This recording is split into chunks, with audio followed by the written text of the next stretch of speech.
Shalom from the holy city of Jerusalem.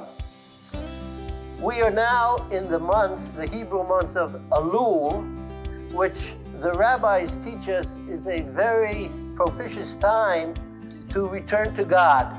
So I'd like to tell you a story. It'll take a while, 15, 20 minutes, about how I, a very non-religious screenwriter in Hollywood, changed his entire life, came to Israel, learned in yeshiva, and became a filmmaking rabbi.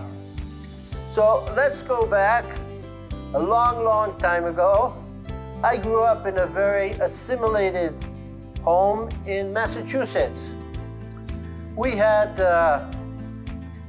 Pesach matzahs, but we also had a Christmas tree because my parents didn't want my brother and I to feel different from all of our friends in the Gentile, non-Jewish neighborhood where we lived.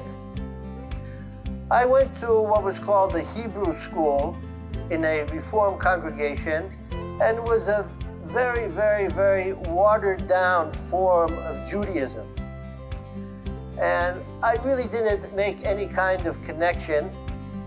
In fact, when it came time for my bar mitzvah, the synagogue, the temple where we would go to pray on the holidays, the temple was under construction. And they made an agreement with a local church that my bar mitzvah would be in the church. And that's sort of like what my life was growing up as a Jew in America. It was like growing up in a church, because America is not a very Jewish place. But at that time, I didn't know about it. I just felt I didn't want to have anything to do with Judaism. And after my bar mitzvah, I didn't. So the years went by, and I enrolled in the New York University Film School because I loved to write and I enjoyed watching movies.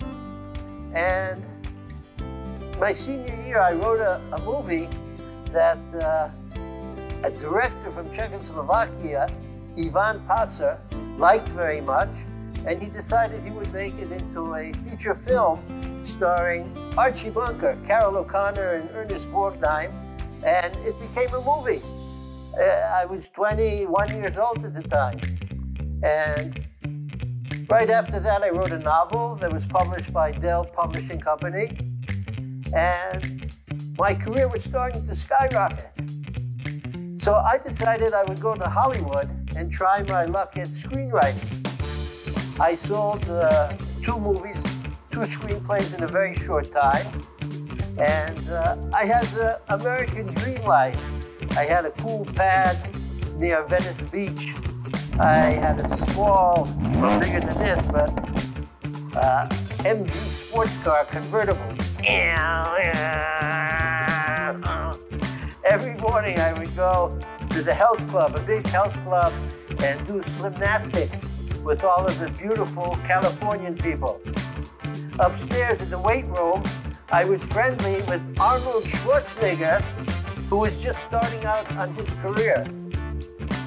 I had the good life, seemingly, but I felt something was missing. I had an anxiety that something is wrong. I thought maybe if I sell a movie for more money, that'll solve the problem. And indeed I did. I wrote a screenplay. I received $1.5 million. It was amazing. So I had money, but I still felt something was missing. So I thought maybe if I had a prettier girlfriend, then I would feel complete and relaxed and at peace with myself. So I changed girlfriends like clothes. It didn't help. I still felt that anxiety. And then all of a sudden I became sick with a very troublesome disease of the colon called ulcerative colitis, where I would have to run to the bathroom 20 times a day, and only blood would pour out. It was an incredible, incredible thing. I didn't understand. The doctor said that what we have to do is give you cortisone tablets, a strong dose, and that will turn off the bleeding. So that's what I did. For 8 weeks, I would take 8 tablets then the next week 7 tablets a day, and then the next week 6 tablets a day, until I got down to nothing. And sure enough, the bleeding stopped after the 8 weeks. But after 2 weeks of not taking the medicine, the bleeding came back again. So once again, I had to go on the routine of 8 pills a day, and then 7 pills a day, and 6 pills a day. And in the meantime, the cortisone blew up my face like a beach ball. Here I'm trying to impress the women in the sports club. Oh, hi, hi, hi. And I look like Quasimodo. Arnold said, "Hey, Fish, what's happened to you? Why does your face look like a beach ball?" Anyway, it was not very pleasant. Finally, after almost a year suffering from this disease, the doctors told me, "Look, we think we're going to have to cut out the diseased part of your colon, and we'll put a bag instead, and you'll have to go to the bathroom through a bag for the rest of your life." So I thought that was absolutely crazy. So I started a journey of spirituality to try to come to health. And I tried everything. California, Los Angeles is like a big supermarket of all these weird kind of alternative medicines and health foods. And I tried everything, yoga and I Ching and all of the different drugs that are available in those days. Nothing seemed to help. The bleeding just continued. One day I'm on the beach and I had a friend who was an Israeli. He came from Israel to try to be an actor in Hollywood. And he had grown up in Morocco, moved to Israel. He was from a traditional Jewish family. And he asked me one day, "Fish, why don't you know anything at all about Judaism?" I knew nothing. And his question was a very powerful question because I had gone to college, I had studied psychology and history and science and the languages and literature, everything, but I knew nothing about Judaism, the thing that was closest to me.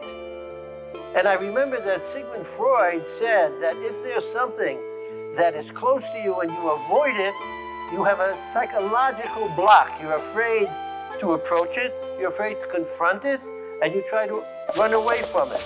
That was exactly my situation with Judaism. And Freud said that the only way to overcome this is to approach it straight on. And in that fashion, you realize that there's nothing to fear. So that very day, I went to a Jewish bookstore in Fairfax and West Hollywood. And there was a Chabad Jewish bookstore. And I bought a Bible. And I bought a book, The Beginnings of Judaism, A Beginner's Guide to Judaism. And I bought a book, Advice, by Rabbi Nachman of Breslov, because I was looking for advice. Then I bought another book. They sold me the Tanya, which is the Bible for the Chabad people, Chabad Hasidim. And I went back to the beach, and I opened up the Bible, and I started reading as if it was a screenplay. And it says the first thing in the Bible, in the beginning, God created the heavens and the earth. And my head went like this. Oh, wow, there's a God, and I never paid attention to him. It was a revelation. And I kept reading. And you get to, God talks to Abraham. And the first thing he says to him is, Lech lecha, go forth to the land that I will show you. Go forth from the place you are born in Kasdin, and go to the land of Israel. The land of Israel. I didn't know anything about the land of Israel. And as I continue reading like it's an action movie, God appears to Moses when the Jews are in Egypt, and he tells Moses, take the Jews out of Egypt and bring them to the land of Israel. And over again in the Bible it says, bring the Jews to the land of Israel. Bring the Jews to the land of Israel. The Jews are supposed to live in Israel. And I looked around, and of course Hollywood is loaded with Jews. And New York too was loaded with Jews. So I said to myself, what is going on? Either the Bible isn't true, God forbid, Or the Jews that are living in New York and Los Angeles, they're doing something wrong. They're not supposed to be here. I was very confused. In the meantime, the bleeding worsened and worsened. And in the book about the beginnings of Judaism, I learned about the holiday of Rosh Hashanah, which was approaching. And there's a custom during the holiday of Rosh Hashanah that you go to a body of water and you cast away your sins. Tashlich. So I went on the first day of Rosh Hashanah to the Pacific Ocean, and I had my cortisone tablets, and I threw them away into the ocean. And I said, God, please forgive me. Please forgive me. I haven't paid any attention to you all my life. Take these pills as if they're my sins and wash them away. Make me clean. Let me come back to you. Let me begin life all over again. Heal me without pills, without doctors, without examination, without treatment, just you. And I stopped taking the medicine. And I got really sick, very, very sick. I lost 30 pounds. I had to be rushed to the emergency room of the hospital. I lost so much blood. And they gave me the cortisone intravenously. But when I got out of the hospital, I went back not taking the pills because I knew if I take pills, I'll never get down to the truth of what's the matter. Why am I sick? I don't have to be sick. I'm a young guy. I'm in good shape. Why should I be sick? And I was very afraid that if I don't take the pills, I could die. And that night, I had a dream, a fantastic dream. I walk into a store. It's a thrift shop where they sell old clothes, things like that. And I'm looking around, and the owner says, look, you got to go. I'm closing the store. So I said, well, just give me a couple more minutes here. I saw there was a door. I went through the door. There was another room, and the room was filled with holy Hebrew books, holy, sacred texts, like the Bible and other books that the rabbis had written throughout the years. And all of a sudden, I had a feeling of peace, serenity. I felt so good. No more anxiety, no more worry. I can't explain. And the owner of the store came and said, look, I gotta go, you gotta leave. And I said, please, just give me another few minutes with these books here. I love these books. I love being in this room with these books. And I saw there was another door. So I walked through that other door, and the room is empty, except on the floor, there's a big black box, a giant black box, and it's a tefillin that you wear on the head, on the forehead. And I said, oh, that's what I need that box. And I heard a voice as clear as my voice now speaking to you, a heavenly voice, and the voice says, that's the solution. You have to attach yourself to God. And I woke up, whoa. It was so real. It was so real. There was no question. I heard a voice out of heaven. So the very next day, I went to a shul, a Chabad shul, and I asked the rabbi, can you please put on tefillin for me? I didn't know what it was. He was very happy. And so he put on the tefillin, and he told me to say, Shema Yisrael. So I said it, and for a couple of weeks, I would go back every morning to the shul, put on the tefillin, and I started to feel better, stronger, started to feel healthier. But still, I was bleeding. And I was worried that I was going to damage my colon permanently if I didn't go back on the pills. So I decided that's it. I have to. I can't continue this religious quest. It may be dangerous. So that day, my uncle called, and he asked me, Tzvi, can you take me to the hospital? I need a laser operation, and I won't be able to drive home. I said, sure, no problem. But listen, my aunt, his wife, was a doctor. I said, I'm sick. I need cortisone pills. I don't want to go to my doctor. They do all kinds of examinations. Just have your wife write out a prescription for the cortisone, and I'll start to take it.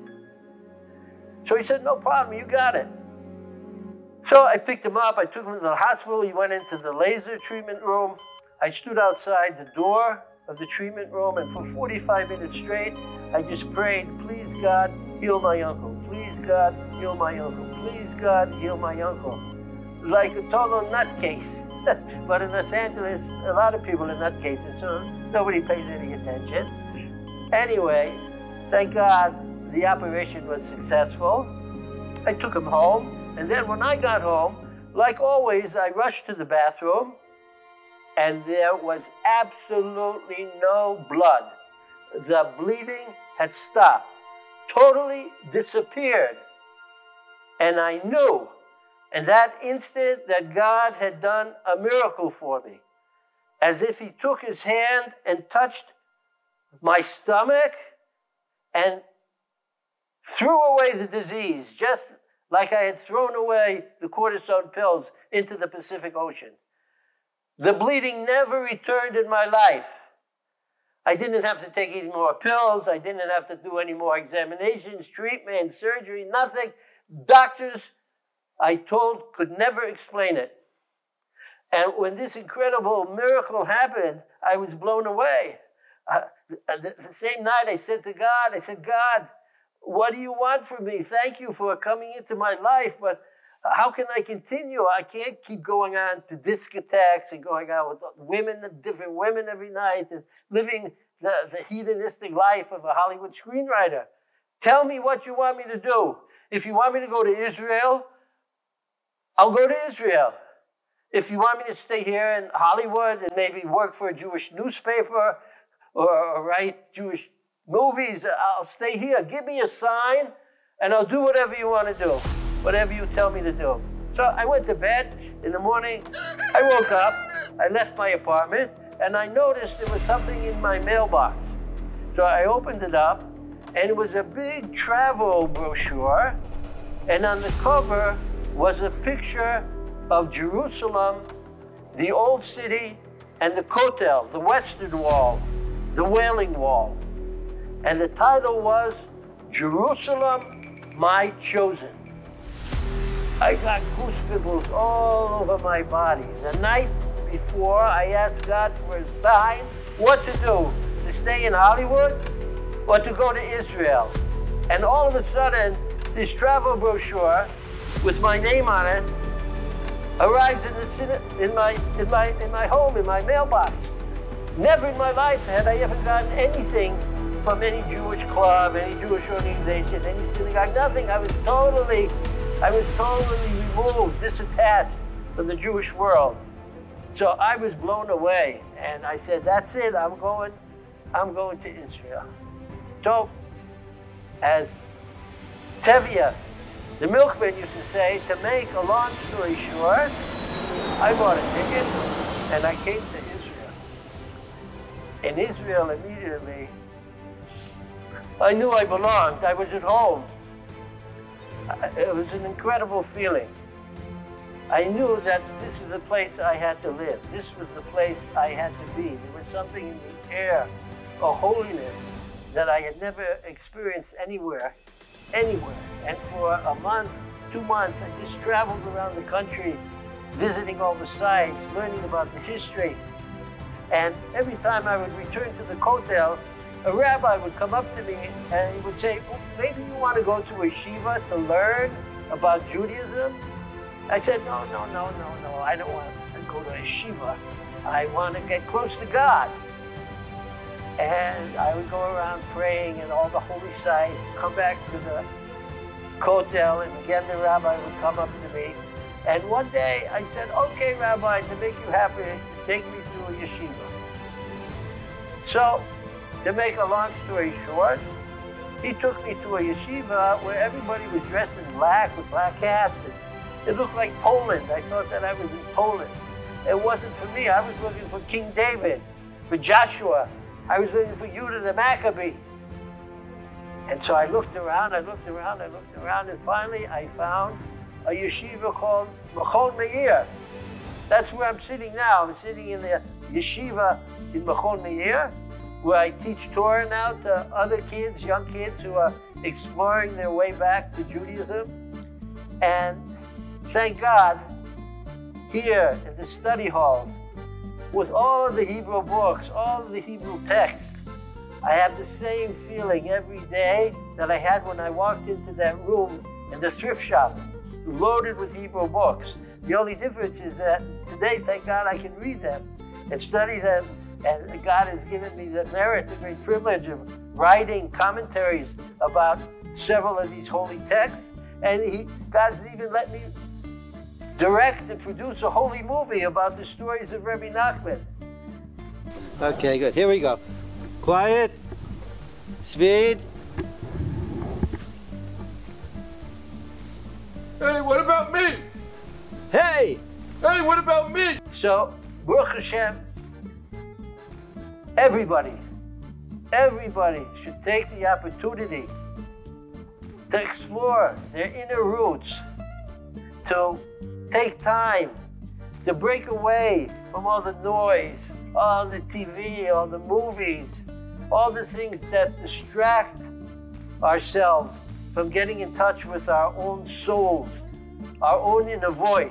Because if we listen to our inner voice, we hear God calling us back, calling us to return. So this year I want to wish everybody a happy Rosh Hashanah, happy holidays, and may God bless the Jewish people. May all of the Jewish people return to Israel, and may we all stand together united against our enemies the world over in order to bring the word of God and true peace and shalom back to the world. Shana Tova, have a happy year from Jerusalem. Shana Hazeh, this year in Jerusalem, everybody. Shalom.